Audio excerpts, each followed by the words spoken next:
Hey everyone, it's Friday, and welcome to another Weekend Projects Hangout on Air, powered by Radio Shack. Today we'll be talking about the Touchless 3D tracking interface. So my guest today is Winter Woods, engineering intern at Make Labs. How's it going, Winter? Hi.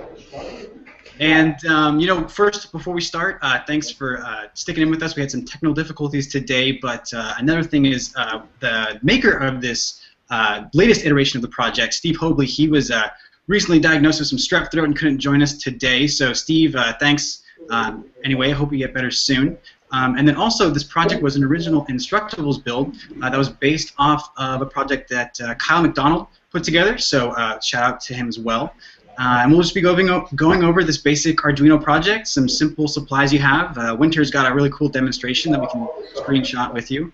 And Winter, how did you actually even get dragged into this to begin with? I mean, is this your first introduction to the project today? No. I spent about 2 days with it, maybe.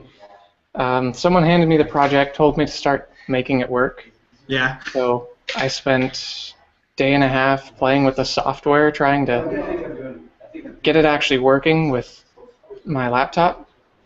There were some changes to processing, which is software that it uses, Okay. that made it stop displaying correctly. Oh, really? Okay. Well, and do you have a working model on the desk that you could show before we show the live demo? Yes. Because basically, for people who aren't knowledgeable about the project to begin with, it's basically like this half cube of pieces of cardboard and aluminum foil, and then you just hook up an Arduino, and it measures the time that it takes for that plate essentially to charge up. It's like a little capacitive plate using the cardboard and tinfoil, and then based upon the time it takes for that capacitive plate to charge up, you can sort of calculate how far your hand is from the surface. So yeah, perfect. There's the example of the actual project itself. You see, it's just basically take 3 pieces of cardboard, 12 inches by 12 inches, and the trick for this is putting the aluminum foil with the adhesive and making them nice and flat, as Winter did, and making sure that where the corners of the cardboard meet, you don't have the aluminum foil make contact. You want those to be completely separate. If they touch or they make contact, it'll short out and you'll get kind of funky readings. But what this does is it creates 3 capacitive plates, as Winter can show us, and then basically you can get these 3D, 3 axes of motions that shows back up on your screen using the processing, which, Winter, sorry, I interrupted. You were talking about the issues with processing. It's not a big deal. They made some changes to processing several versions ago that just changed how 3D models were displayed on the screen. Okay. So it wasn't showing correctly when I ported it over to the new version.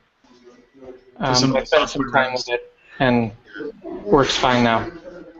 Cool. Can you give us a demo of your screenshot? So essentially this is the program that processing runs, and it runs on your computer, is that right? That's correct. Okay, so you have your laptop up, you have the Arduino plugged in, you have the Arduino basically hooked up to the cardboard and the aluminum foil plates, and then you can play like a virtual game of tic-tac-toe is one example. So here's the demonstration. I didn't actually quite get tic-tac-toe working. Okay. But as you can see, it does react. You can't see me moving my hand. No, we have a really nice screenshot of you frozen in time. Moving my hand around here, you may be able to see the demo. Maybe we should swap out a screenshot and then come back in. Because it is a really cool demo. Basically, it creates this sort of like 3D structure in processing the program, and then as Winter moves his hand in the different axes of the different capacitive plates, you can see this like sort of orange glowing ball sort of move through these stacks and arrays of the cubes. And it was working really well right before the Hangout went live, so maybe it's one of those glitches with the interwebs, but oh, bummer. Well, there's a great video that we can link to at the bottom of this Hangout, and it really is cool because in that video, Tyler Mosquite, who's kind of leading you through the build, he puts his hand over the plate, and the graphic artists have been able to kind of show you like the EMF field, like of the charging plate, and sort of visualize what's going on with the plates, and then you stack it up in 3D, and you have these really cool graphics that sort of show the electronics field and how it's interacting. But yeah, it's too bad, Winter. I guess it's not gonna work out while we're on air. Screen share the desktop instead. Okay, I'm gonna try one more thing here. If it's... Okay, cool. Yeah, let's persevere. All right, can you see this? Nope. Nope. Okay. That's a bummer. Yeah. Check out the video for people who are watching. Check out the video. And then, Winter, what was your experience as far as putting the circuit together? Is it frustrating? Is it complicated? There's only a few components you can pick up from Radio Shack. But as far as putting them together, was that difficult? So I wasn't actually the person who built this version of it. Oh, okay. But having looked at the diagram, it doesn't seem very hard at all. It's fairly basic components. Yeah. I think there's a few resistors,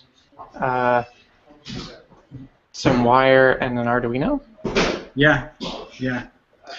So the thing to note, I was looking at the instructions, and I built one at home actually last year for one of the Maker Camp sessions. But the thing I had trouble with was I was originally using just a bunch of wires that I had laying around at home, but the build instructions call for a shielded cable and like an audio jack, and that's really actually important and could provide some frustration for people if you just kind of used some generic stranded wire off your shelf, because you need to have it shielded, because basically when you're connecting up your board, your Arduino, to these capacitive plates, if it's not shielded properly, you'll get this kind of interference. I don't know if maybe you were experiencing when the circuit was working and you're using processing, sometimes the orb that's kind of floating on the screen, it kind of jitters, and that's due to signal interference.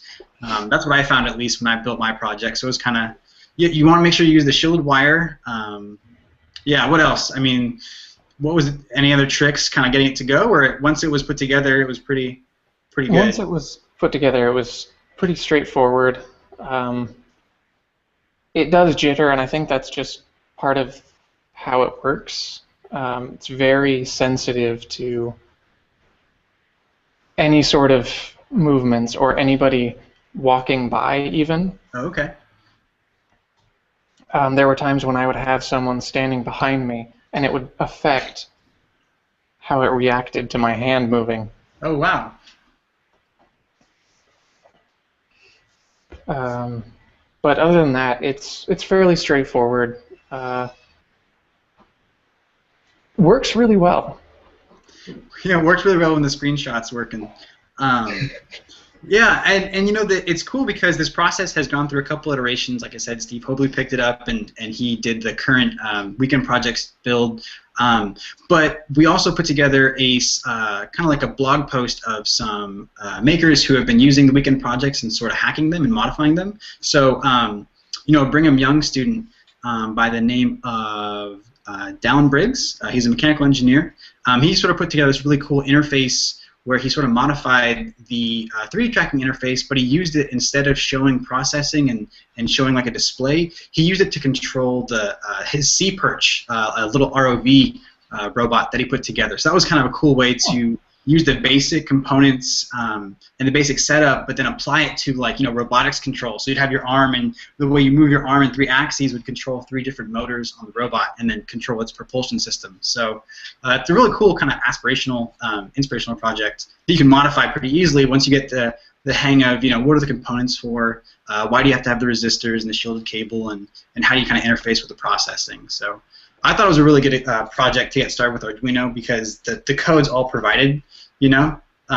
I don't know about your experience, but I'm not a very strong programmer by any means, so it was nice having all the code there.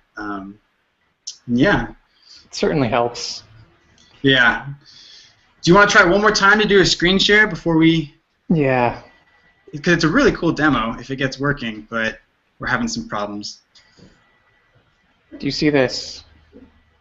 No, it's just a really nice picture of you smiling in the camera. Frozen. Bummer.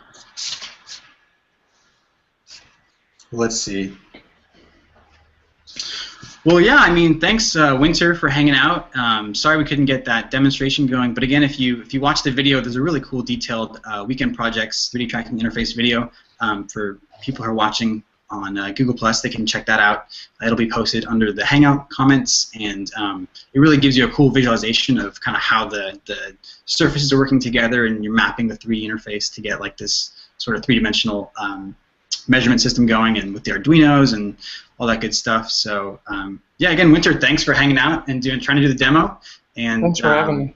yeah, everyone else, have a great weekend, and be sure to check out your local Radio Shack for the parts and do the build and let us know what you think. We'd love to hear comments. So thanks, Winter. See you later. Bye.